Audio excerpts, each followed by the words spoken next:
कक्षा 7 मा अध्ययन गरिरहेका विद्यार्थी भाइ बहिनीहरू, आज हामी कक्षा 7 को विज्ञान तथा वातावरण भन्ने विषयको एकाइ 11 मा रहेको पदार्थ भन्ने पाठलाई अगाडि बढाउँदैछौँ। त भाइ बहिनीहरू, यो रसायनशास्त्र अन्तर्गतको पहिलो पाठ हो र रसायनशास्त्रको अध्ययनमा साह्रै महत्त्वपूर्ण क ख ग घ जस्तै हो। यो नजान्यो भने जसरी क ख ग घ नजानी भाषा जानिँदैन नि, त्यसै गरी यो जानिएन भने रसायनशास्त्रका विभिन्न विषयवस्तुहरू हामी पढ्न सक्दैनौँ। त भाइ बहिनीहरू, आजको पाठमा हामी सुरुवात यो केमिस्ट्रीको यो म्याटरमा सबभन्दा पहिले म्याटर भनेको के, अर्थात् पदार्थ भनेको के हो भन्नेबाट हामी सुरु गर्दैछौँ। त भाइ बहिनीहरू, यदि हामीलाई पदार्थ के हो भनेर सोधियो भने हामीले 5 मा पनि पढेका थियौँ है, 5 क्लासमा पढेको, 6 क्लासमा पनि सायद अलिकति पढिएको छ र 7 मा फेरि आउँदैछ। अलिकति यसले अलि बढी गहन रूप लिँदै अगाडि बढिरहेको छ। र हाम्रा वरिपरि भएका सबै चिज पदार्थहरू हुन् है। फेरि सबै चिज भन्नाले केही चिजहरू चाहिँ होइनन् नि, त्यो म अहिले छुट्याउँछु। हाम्रो वरिपरि के देख्छौँ हामी? बाहिर निस्क्यौँ भने ढुङ्गा, माटो, इँटा अनेक चिज देख्छौँ नि। कोठाभित्र आयौँ भने पनि अथवा किचनभित्र गयौँ भने हामी भाँडाकुँडाहरू देख्छौँ, विभिन्न वस्तुहरू देख्छौँ। तिनीहरू सबै देखिने मात्रै कहाँ हो र, नदेखिने पनि हाम्रो वरिपरि हामी जहाँ गए पनि त हावा छ नि, त्यो पनि पदार्थ हो। हाम्रो वरिपरि भएका विभिन्न ठोस वस्तुहरू पनि पदार्थ हुन्। हामीले नदेखिने यो हावा पनि पदार्थ हो, पानी पनि पदार्थ हो, अन्य तरल वस्तु पनि पदार्थ हुन्। सबै हाम्रा वरिपरिका यी वस्तुहरू पदार्थ हुन्। तर हामीले विज्ञानकै हिसाबले भन्नु पर्यो भने हाम्रा वरिपरिका सबै चिज पदार्थ हुन् भन्न चाहिँ मिल्दैन। के भन्नु पर्यो? यसलाई यसरी परिभाषित गरिन्छ, हेरौँ त। पदार्थ, म्याटर। पदार्थ भनेको त्यस्तो चिज हो जसको केही पिण्ड हुन्छ। त भाइ बहिनीहरू, यहाँ पिण्ड भन्दा पिण्ड भनेको मास। पदार्थ भनेको त्यस्तो चिज हो जसको केही पिण्ड हुन्छ, जसले केही ठाउँ ओगट्छ, जसलाई एक ठाउँदेखि अर्को ठाउँसम्म लान सकिन्छ र जसलाई टुक्र्याउन पनि सकिन्छ। भनेपछि matter is a substance which has certain mass, it occupies certain space, it can be carried from one place to another place and can be broken down into pieces or can be divided into different pieces. यसरी पदार्थका 4 वटा खास कुराहरू मैले यो परिभाषामा समेट्न खोजेको छु। भाइ बहिनीहरूले याद गर्यो? पिण्ड, ठाउँ ओगट्ने, अनि एक ठाउँदेखि अर्को ठाउँ लान सक्ने र टुक्र्याउन सकिने सबै चिजहरूलाई पदार्थ भनिन्छ। तर फेरि प्रकाशलाई पदार्थ भनिँदैन नि, ध्वनिलाई पदार्थ भनिँदैन नि। ध्वनिको कुनै पिण्ड हुन्छ? हुँदैन। मैले बोलेको तिमीले सुन्छौ, अब सुन्छौ, तर त्यसको मास पिण्ड हुन्छ त? पिण्ड भने के? हामीले पहिलो च्याप्टरमै पढेका थियौँ नि। Quantity of matter contain in a body is called mass of that body. पदार्थमा रहेको परिमाण नै त्यसको पिण्ड हो। हामीहरूले थोरै पिण्ड, धेरै पिण्ड भन्यो भने एउटा सानो कागजको थोरै पिण्ड भयो, ठुलो कागजको धेरै पिण्ड भयो, यसबारेमा हामीले यहाँ पढिरहेका छैनौँ। तर पदार्थलाई हामीले यसरी परिभाषित गर्न सक्छौँ। त भाइ बहिनीहरू, अब यी हाम्रा वरिपरि भएका जति पनि पदार्थहरू छन्, ती पदार्थहरूको अवस्थाको आधारमा यसलाई 3 भागमा छुट्याइयो। एउटालाई भनियो ठोस। ल यहाँ हेर त, पदार्थका 3 अवस्थाहरू हुन्छन्। एउटा ठोस अवस्था, ठोस सलिड, अर्को तरल लिक्विड र अर्को ग्यास।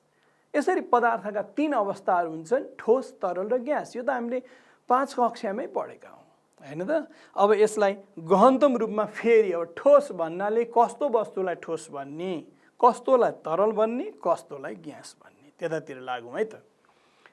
अब ठोस वस्तुको परिभाषा दिनु पर्यो भने हामी यसरी भन्छौँ, हेर त।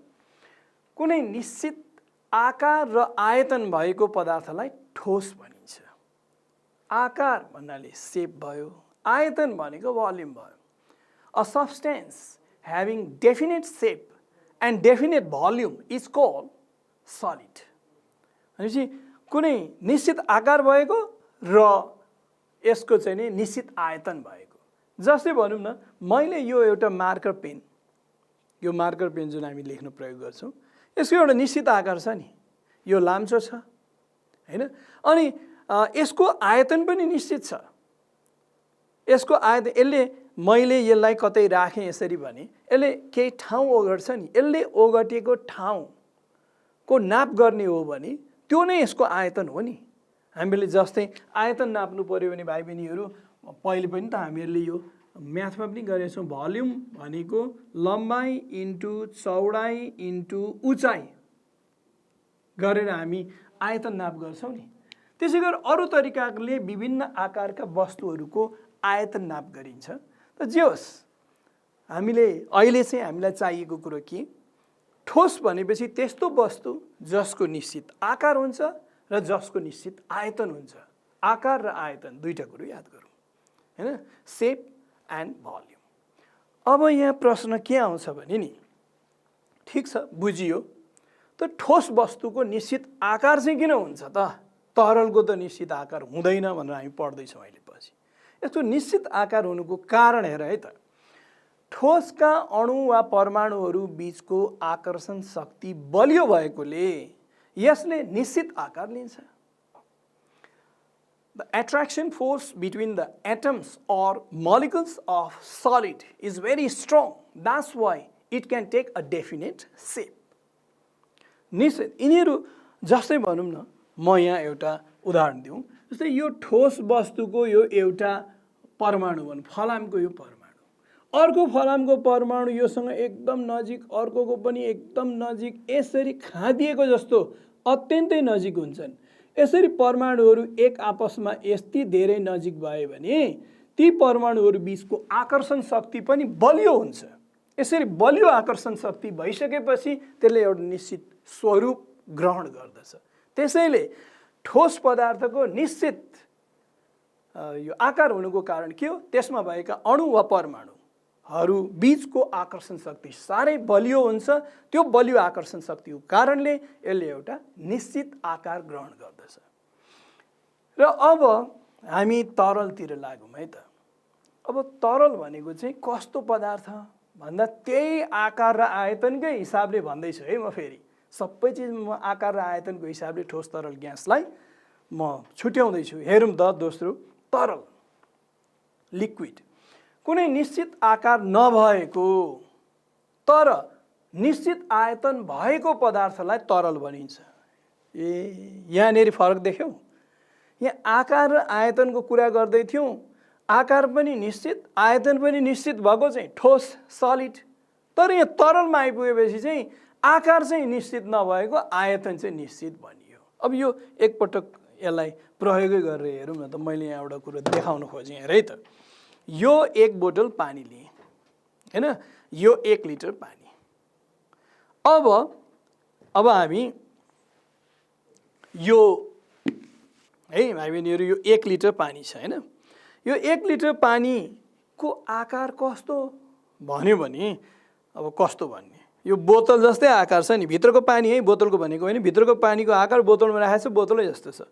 अब मैले यहाँ ग्लास लिएँ है, यहाँ एउटा ग्लास लिएँ, एउटा बिकर लिएँ र एउटा फ्ल्याट बटम फ्लास्क, यो बटम चाहिँ फ्ल्याट भएको फ्ल्याट बटम फ्लास्क लिएँ, तीनटा चिज लिएँ।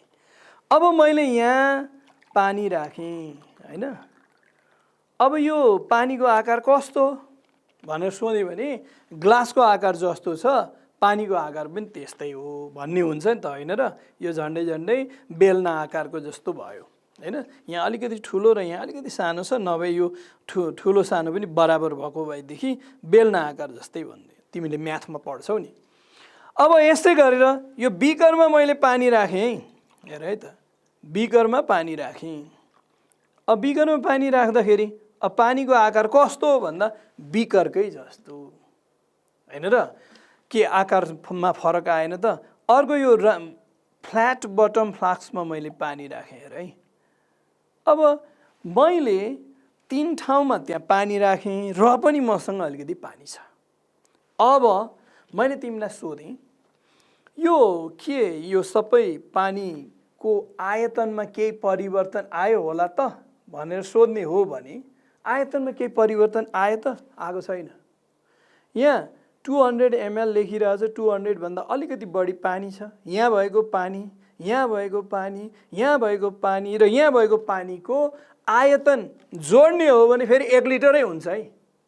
त्यसै तरल पदार्थको आयतन निश्चित हुन्छ हैन। कुनै ठाउँमा तिमीले तरल पदार्थले त्यसको आयतन निश्चित हुन्छ, तर त्यसको आकार चाहिँ निश्चित हुँदैन। त्यसैले हामीले परिभाषामा के भन्यौँ, कुनै निश्चित आकार नभएको तर निश्चित आयतन भएको पदार्थलाई तरल पदार्थ भनिन्छ। त अब भर्खर मैले के बताएँ भनेदेखि नि तरल पदार्थको चाहिँ निश्चित आकार हुँदैन तर आयतन चाहिँ निश्चित हुन्छ है। यहाँ 1 लिटरको पानीलाई 4वटा भाँडामा राखे, 5वटा भाँडामा राखे, 2टा भाँडामा राखे, आखिर त्यो 1 लिटर नै रहन्छ। यसको आयतन निश्चित छ तर आकार निश्चित छैन।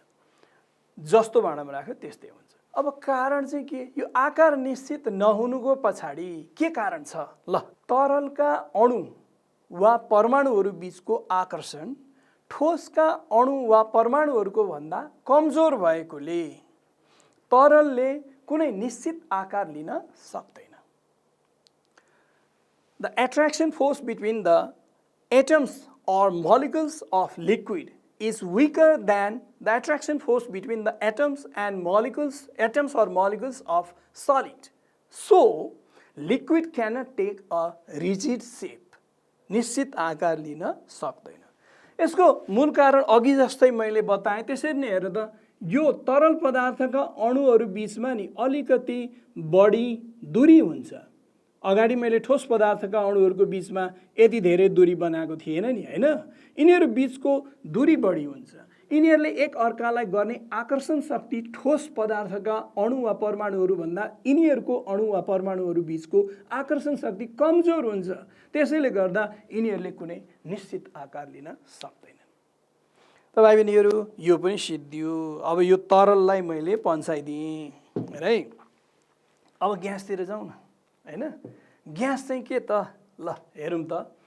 कुनै निश्चित आकार र आयतन नभएको लुखा, यहाँ त दुईटै चिज भएन भने त हैन र।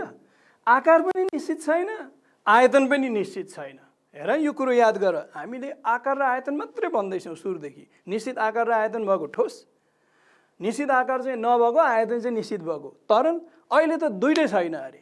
कुनै निश्चित आकार र आयतन नभएको पदार्थलाई ग्यास भनिन्छ। A substance which doesn't have a definite shape and definite volume is called gas. यो भनेको कस्तो त, यसको कारण चाहिँ के होला त? अब म कारणको कुरा गरौँ है त। यहाँ हेरौँ है, कारण के भन्दाखेरि ग्यासका अणु वा परमाणुहरू बीचको आकर्षण नगन्य भएकोले तिनीहरू स्वतन्त्र रूपले जुनसुकै दिशातिर जान सक्छन्। हेर यहाँ के भनियो, ध्यानपूर्वक सुन है। ग्यासका अणु वा परमाणु यदि तत्त्वहरू हुन् भने एकै किसिमका परमाणु हुन्छन्, यौगिक हुन् भने फरक किसिमका परमाणुहरू हुन्छन्। हामी यो पछाडि त्यही नै पढ्छौँ। त्यो अणुले बनेको होस् वा परमाणुले बनेको होस्, तिनीहरू बीचको आकर्षण चाहिँ नगन्य भएकोले यिनीहरू स्वतन्त्र रूपले जुनसुकै दिशातिर जान सक्छन्। त्यसैले यसको निश्चित आकार र आयतन हुँदैन। यसलाई कुनै भाँडामा कोच्न पनि सकिन्छ। The attraction force between the atoms or molecules of gas is very weak. It's very weak. It's negligible. That's why it can move towards any direction. So it doesn't have definite shape and it doesn't have definite volume.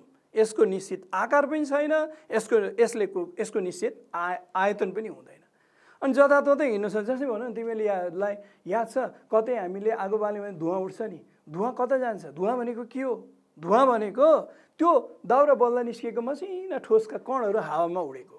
त्यो ठोसका कणहरू कहाँ जान्छ? हावाले जता लान्छ त्यतै जान्छ।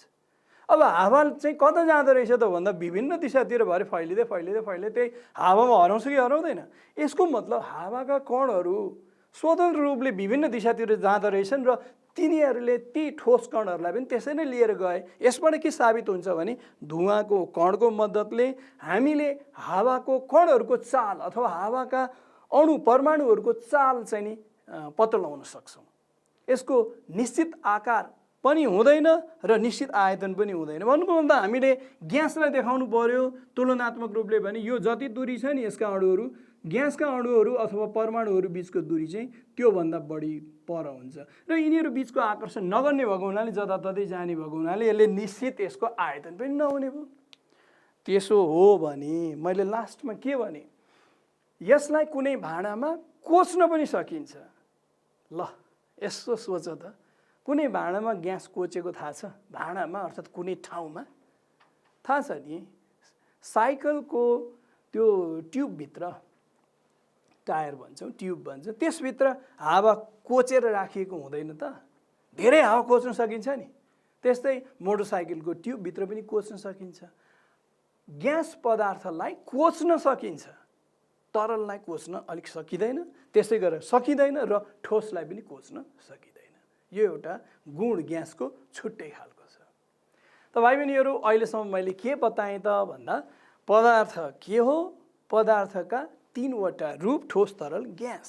र यो के आधारमा भन्दा, हामीले मुख्य आधार दुईटा लियौँ, आकार र आयतनको आधारमा। र कारणसहित हामीले जान्यौँ कसैको आकार किन नभएको, कसको आकार किन भएको, कसले आयतन किन नभएको आदि। अब हामी अझ अगाडि बढ्छौँ।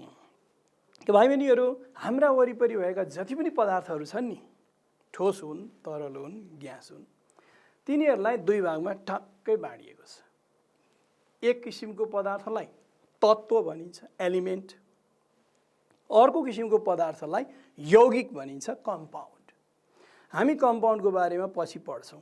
आजको कक्षामा तत्त्वको बारेमा मात्रै फोकस गर्दैछौँ।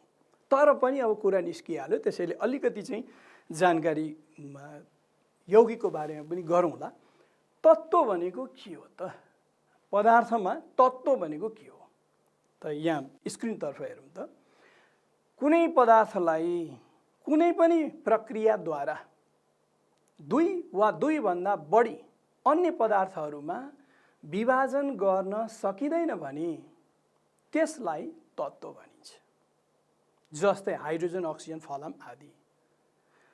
A substance which cannot be split up or cannot be divided into other substances by any means or any chemical means is called element.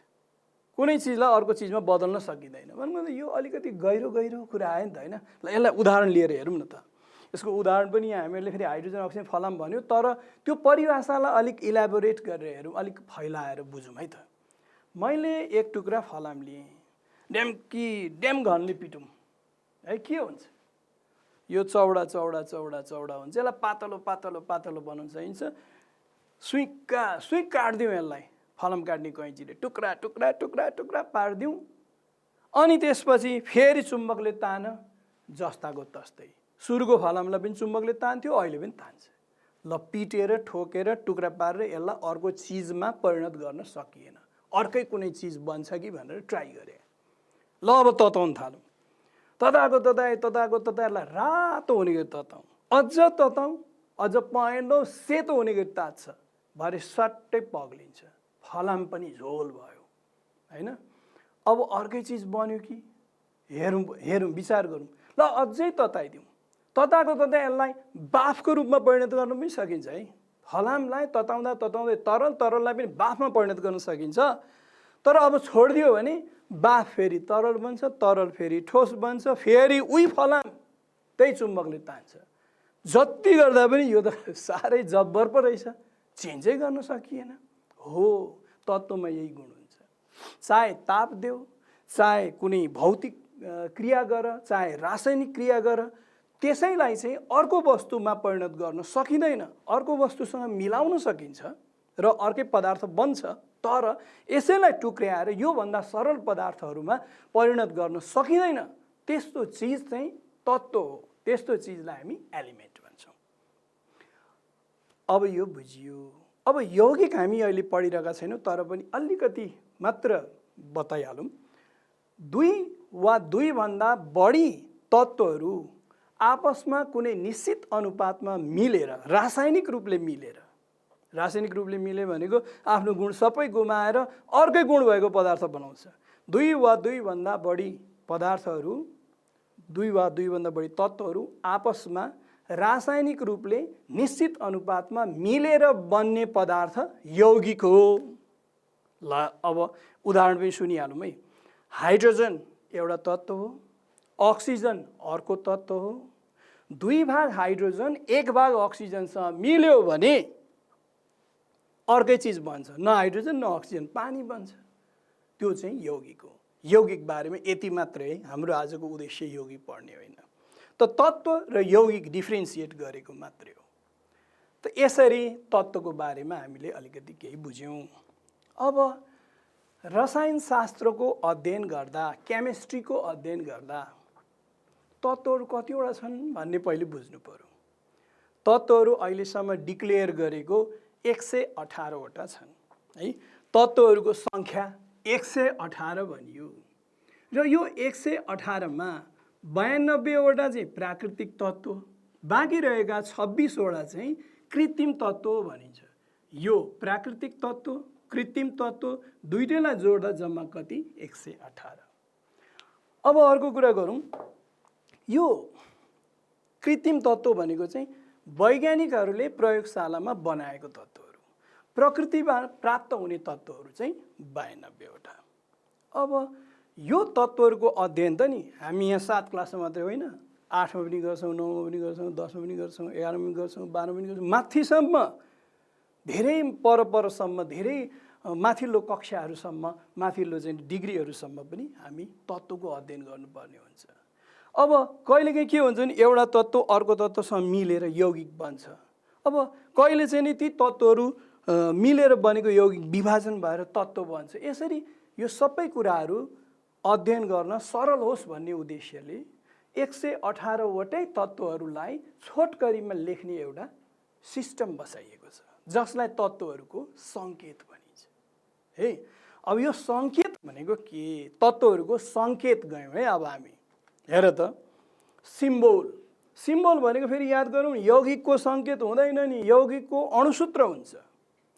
तत्त्वको चाहिँ सिम्बोल भनिन्छ, सङ्केत भनिन्छ। यहाँ हेरौँ, अब तत्त्वको अङ्ग्रेजी नामको छोटो रूप नै त्यस तत्त्वको सङ्केत हो। जस्तै हाइड्रोजनको सङ्केत H, क्याल्सियमको सङ्केत Ca आदि। तत्त्वको अङ्ग्रेजी नामको छोटो रूप, the short name of the English name of an element is called is symbol. अब यसलाई म अलिकति लेखेर बुझाउँ है त। यसरी बुझौँ, जस्तै हाइड्रोजन HYDROGEN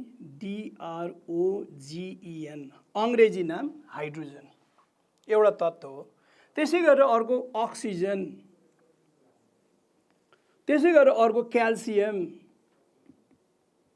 हेर, यो अङ्ग्रेजी नामको पहिलो अक्षर H र त्यो पनि क्यापिटल लेटरलाई हाइड्रोजनको सङ्केत मानिएको छ।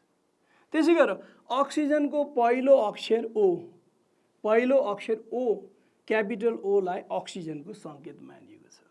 तर क्याल्सियमको चाहिँ पहिलो अक्षर होइन, पहिलोको साथै सीसँग ए पनि लिएर क्याल्सियमको Ca मानिएको छ।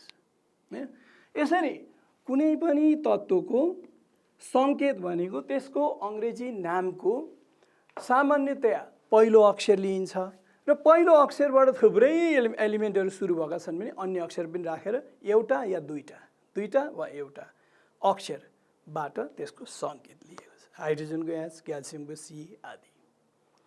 अब यो म के बताउँदैछु अहिले भन्दा 118 वटै एलिमेन्टहरूको सङ्केत छ हैन। अब त्यो सङ्केत कसरी राखिएको छ, त्यो राख्ने प्रक्रियाको बारेमा पनि म बताउँ है त। हेर त, सङ्केत कसरी राखिएको छ।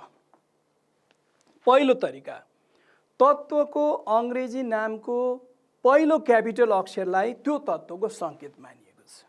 हेरे, यसलाई फेरि मेटाएर मैले भने, पहिलो तरिका के बताएँ? कुनै तत्त्वको अङ्ग्रेजी नामको पहिलो अक्षर, अघि लेखेकोदेखि बाहेकको हेरौँ न त। ल, कार्बन, कार्बनको अङ्ग्रेजी नाम Ca, सीबाट उठ्यो, यसको पहिलो अक्षर C, क्यापिटल लेटरलाई पहिलो अल्फाबेटलाई यसको सङ्केत मानियो। त्यसै गरेर अर्को पनि छ नि, बोरोन, बोरोनको B, त्यस्तै गरेर फस्फोरस, फस्फोरसको पी।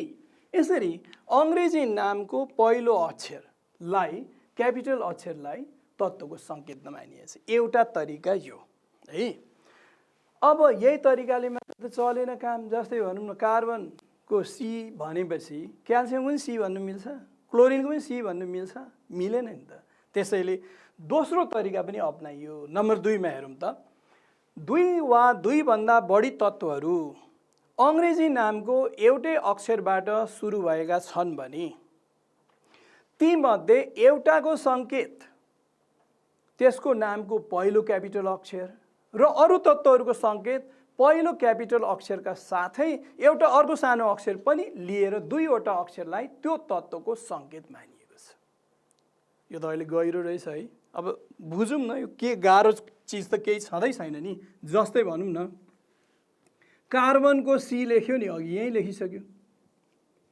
कार्बनको सी सङ्केत मानियो भने अब क्लोरिनको सी मान्नु त भएन नि त। क्लो भन्दाखेरि यो पहिलो अक्षर सी पनि लियो र एलमा स्ट्रेस पर्यो नि, त्यसैले सिएल यसको सङ्केत क्लो। अनि त्यसै क्याल्सियमको त्यो पनि सीबाटै सुरु छ नि। अब सी मात्र लिनु त मिलेन, क्या एमा स्ट्रेस परेको छ नि सी पछाडि, त्यसकारण यसको ए लेखियो। यसरी पहिलो अल्फाबेट हैन, पहिलो क्यापिटल लेटरको साथमा एउटा स्मल लेटर जोडेर त्यो तत्त्वको सङ्केत मानिएको छ। यो भन्न खोजियो। अब तेस्रोमा हेरौँ त, तेस्रो तरिका पनि छ है। केही तत्त्वहरूको सङ्केत तिनीहरूको ल्याटिन भाषाबाट लिइएको छ। ल्याटिन भाषा हेरे कतिपय तत्त्वहरूको सङ्केत ल्याटिन भाषाबाट लिएको छ। जस्तै एक्जाम्पल लिउँ है। अब जस्तै भनौँ न तेस्रो तरिका म बताउँदैछु। सोडियम, यो सोडियमको सङ्केत एस हो त होइन। सोडियमको सङ्केत एस हुँदैन। के छ भन्दा एनए भनिएको छ। ल कसरी भयो त यो भन्दा यसको ल्याटिन नाम नाट्रियम हो। त्यसबाट यसको सङ्केत के आएको, एनए आएको। एन मात्रै चाहिँ नाइट्रोजनले लगिसक्यो, त्यसकारण एनए नाट्रियमबाट यसको नाम, यसको सङ्केत एनए आयो। त्यसै गरेर अर्को पोटासियम भन्छौँ नि हामी। पोटासियमको पी हुनुपर्ने हो नि त, यसको सङ्केत पी छैन, यसको सङ्केत के छ। ल यो कसरी के आयो होला त भन्दा क्यालियम भनेको यसको ल्याटिन नाम हो। क्यालियमबाट यसको सङ्केत के आयो भनेपछि मैले 3टा तरिका बताएँ है सङ्केत दिने तरिका। 118 वटा तत्त्वहरूको सङ्केत दिएको छ। अङ्ग्रेजी नामको पहिलो क्यापिटल लेटरलाई लिएको छ। अङ्ग्रेजी नामको पहिलो क्यापिटल लेटरसँग अर्को एउटा स्मल लेटर जोडेर पनि तत्त्वको सङ्केत राखिएको छ र केही तत्त्वहरूको सङ्केत चाहिँ ल्याटिन भाषाबाट पनि राखिएको छ। त भाइ बहिनीहरू, अब एउटा महत्त्वपूर्ण कुरा है, यो तिमीले आज कक्षा 7 मा घोकेनौ भने घोक्नै पर्नेछ। यो यसमा कुनै उपाय नै छैन हैन। अब तत्त्वहरूको नाम याद गर्नु पर्यो कि कतिवटा तत्त्वको नाम याद गर्ने, 118 वटा होइन। हामीले कम्तीमा 1 देखि 20 क्रमशः hydrogen, helium, lithium, beryllium, boron, carbon, nitrogen, oxygen, fluorine, neon, sodium, magnesium, aluminium, silicon, phosphorus, sulphur, chlorine, argon, potassium, calcium, 20 वटा तत्त्वहरूको नाम घोक्नु पर्यो र क्रम पनि थाहा हुनु पर्यो। क्रम किन थाहा हुनु पर्यो? हेर त स्क्रिनतर्फ हेर त। मैले भने जस्तै 6औं तत्त्व कुन भन्दा कार्बन। किन 6औं भनेर घोक्ने हैन? यसलाई माथि ल्याउँदा तल लाँदा हुँदैन होइन। यहाँ एउटा निश्चित कारणले गर्दा क्रम मिलाएर राखिएको छ। पहिलो एलिमेन्टमा प्रोटोनको सङ्ख्या 1, इलेक्ट्रोनको सङ्ख्या 1। दोस्रोमा प्रोटोनको सङ्ख्या 2, इलेक्ट्रोनको सङ्ख्या 2। त्यसो हो भने 15औं फस्फोरसमा प्रोटोनको सङ्ख्या 15, इलेक्ट्रोनको सङ्ख्या पनि 15। अनि 20औंमा क्याल्सियममा प्रोटोनको सङ्ख्या पनि 20, इलेक्ट्रोनको सङ्ख्या पनि 20। यस्तो कारणले गर्दा हामीले सरलबाट जटिलतर्फ प्रोटोनको, इलेक्ट्रोनको सङ्ख्या बढ्दै गएको क्रमअनुसार हामीले यो एलिमेन्टहरूको नाम कण्ठ गर्नुपर्छ। तिमीलाई कसैले भन्यो एल्युमिनियम भन्यो भनेदेखि 13, यसमा प्रोटोनको सङ्ख्या 13 हुन्छ, इलेक्ट्रोनको सङ्ख्या 13 हुन्छ। अझ इलेक्ट्रोन भन्दा पनि पहिले नै हामीले पढेका छौँ नि, अलिकति विद्युतमा पढेका छौँ नि, कुनै दुईटा वस्तुलाई रगड्दा एउटा परमाणुबाट अर्को परमाणुमा इलेक्ट्रोन सरेर जान सक्छ। इलेक्ट्रोनको ग्यारेन्टी छैन।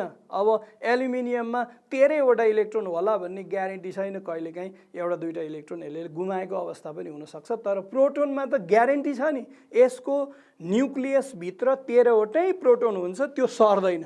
त्यसैले हामीले यो प्रोटोनको सङ्ख्यालाई फोकस गरेर यो टेबल याद गर्नुपर्ने छ। पछि गएर त्यसैलाई हामी पारमाणविक सङ्ख्या भनेर पढ्छौँ। जस्तै सिलिकनको पारमाणविक सङ्ख्या कति भने नि 14। किन? यसको न्युक्लियसभित्र प्रोटोनको सङ्ख्या 14 छ, त्यसैले भन्छौँ। त्यस्तै तिमीलाई भने अक्सिजनको पारमाणविक सङ्ख्या कति भन्यो भने अक्सिजनको हामीले 8 भन्छौँ। किन भने यसको न्युक्लियसभित्र प्रोटोनको सङ्ख्या 8वटा भएको हुनाले यसको चाहिँ नि पारमाणविक सङ्ख्या एटमिक नम्बर चाहिँ 8 हुन्छ भनेर भन्छ। त्यसरी हामीले यो 20वटा एलिमेन्टहरूको नाम याद गर्नुपर्छ। यसलाई चाहिँ कण्ठ पार्नै पर्ने अवस्था छ। पछि 8मा पनि पढ्नुपर्छ, 9मा पनि, पछिसम्म हामीले यसलाई सम्झिनुपर्छ र यसको सङ्केतहरू पनि भाइ बहिनीहरूले सम्झ। हाइड्रोजनको H, हेलियमको He, लिथियमको Li, beryllium Be, boron B, carbon C, nitrogen N, oxygen O, यसै गरेर एवं क्रमले क्याल्सियमसम्म Ca, हैन? यो सबै सङ्केतहरू किन पनि सम्झिनुपर्छ भने कुनै एउटा तत्त्व अर्को तत्त्वसँग मिलेर कुनै यौगिक बन्छ। जस्तै हाइड्रोजन अक्सिजनसँग मिल्छ भने हामीले पछि गएर यस्तो लेख्छौँ कि हाइड्रोजन अक्सिजनसँग मिल्यो भने 2वटा हाइड्रोजनको एटम अक्सिजनको एउटा एटमसँग मिलेर पानीको एउटा अणु बन्छ भन्नुपर्ने हुन्छ। त्यसलाई छोटोमा साङ्केतिक रूपमा लेख्दा यस्तो हुन्छ, यसलाई पानीको अणु सूत्र भनिन्छ। पछि गएर क्याल्सियमको एउटा परमाणु क्लोरिनको 2वटा परमाणुसँग मिल्छ। त्यो तिमीले एक एकवटा मिलाउँछौ भने मरे मिल्दैन।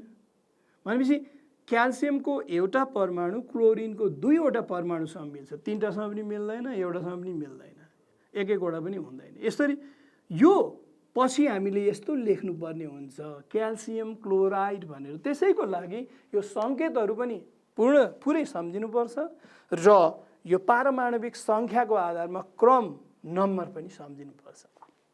त भाइ बहिनीहरू, आजको कक्षामा मैले तिमीहरूलाई पदार्थ के हो, पदार्थका 3वटा रूप, ठोस तरल ग्यास के हुन् र त्यसपछि अन्त्यमा तत्त्व र 20वटा क्रममा मिलाइएको तत्त्वहरूको बारेमा जानकारी गराएँ।